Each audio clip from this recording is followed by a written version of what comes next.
The moment people hear research proposal, methodology, literature review, people immediately panic. What is happening?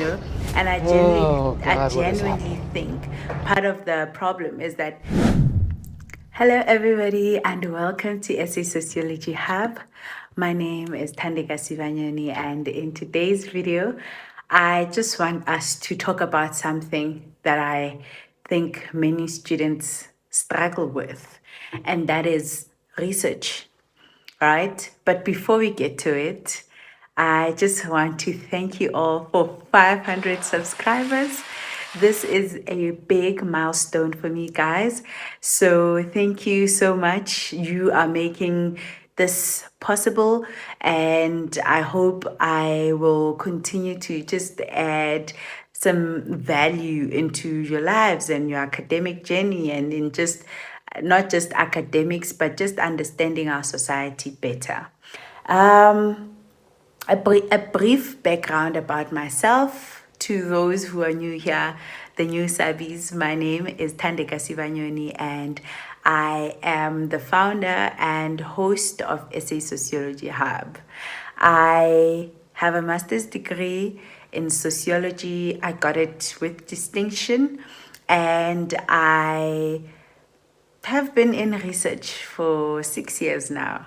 And so I thought, you know what, let me just share this with people and also offer support, because I know that this is what I needed when I was a student. And unfortunately, I didn't have someone walking the journey with me. So let's get into this research thing that you get introduced to in your final year or your first year of your honors degree. So research has become something that students fear. I feared it because, unlike the other things at school where you sit down and they explain, the research is this, yes, we're told quantitative, qualitative methodologies, but when you're actually doing it, it's a totally different thing, right? So the moment people hear research proposal, methodology, literature review, people immediately panic. What is happening?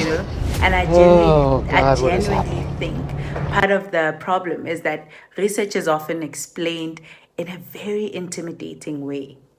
But the truth is, it does not actually have to be confusing.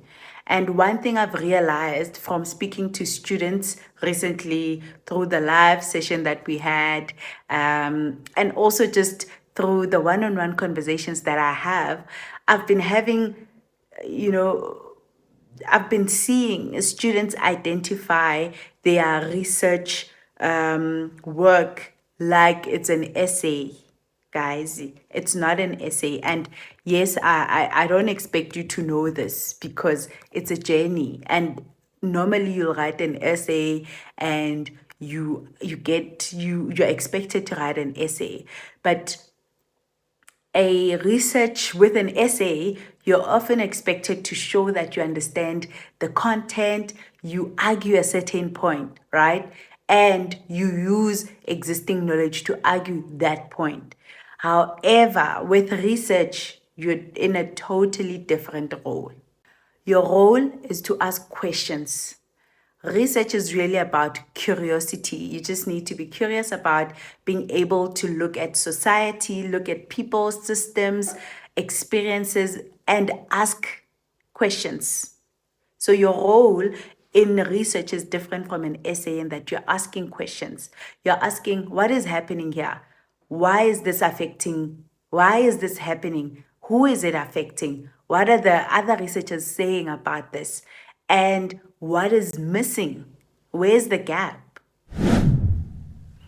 That's why research starts with identifying a problem or a gap. You need to identify, and that's the first thing that you would need to do to identify where the gap is. But you can't just identify the gap. You need to go back to, okay, what's the conversation around this thing that's happening? And I think students put too much pressure on themselves because they think, I need to sound smart. I need to know everything. My topic needs to be perfect immediately. No, that is not the reality at all. The truth is, research is a process. And if you start, so I want you to rethink how you view a research, like your research project. Instead of getting to the point, you are in a process, a refining process where you're learning yourself, even yourself are learning. And you'll be shocked to find out that even experienced researchers refine their ideas over time. So you'll give a first draft, and yes, there are timelines, but you'll give a first draft. Your supervisor will go through it, they'll tell you, go refine this.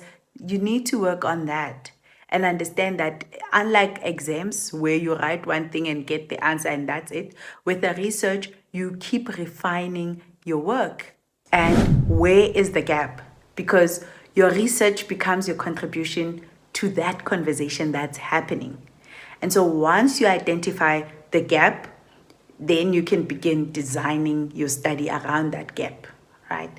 And so that's where the methodology comes in, where you decide, how am I going to collect the data? Or what, am I doing interviews? Would it be a questionnaire? Am I just doing an observation? And then once you collect your data, you should be able to analyze it. You will begin by identifying the patterns or themes, the similarities and differences. And so you'll have to compare what you found versus what the other researchers have said regarding your work, right? And from there, you report on your findings. And so you explain what the data means, you have to visualize it and then structure it. And lastly, you would have to make recommendations based off of what you found and what you're comparing. And so at its core, research is not about pretending to know everything or writing an essay, although it follows that format to a certain degree, right? And that's why, yes, AI is important. Yes, AI has, it makes life easier. But I think it's also quite important for you to immerse yourself in the research, in the journey, in the process, so that, because that is the skill that you're trying to get. It's not the answers yes, they have a certain role, but you want the skill to be able to ask questions, the skill to be able to identify patterns, the skill to be able to take data, visualize it, interpret the data, and make recommendations. That's what you want. You want to be critical, and that is what research is about.